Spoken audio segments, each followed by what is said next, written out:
A tough Marine sergeant received word that the grandfather of one of his men had died. And at roll call the next morning, he snapped rather harshly, without any tact or sympathy whatsoever. "Smith, your grandfather died last night."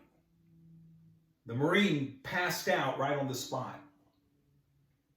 Well, about a week later, the sergeant received news that the grandmother of another one of his men died.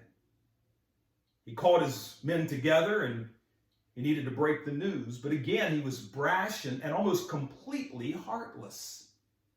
He just yelled out and said, "Jones, your grandmother is dead." And Jones just burst into tears. Well, word got back to the captain about how insensitive the sergeant was. And the captain said, "Look, when some tragedy comes upon one of your men, you need to be less direct, less gruff. Try using some tact." Well, a short while later, the sergeant received word that Private Miller's grandmother had died.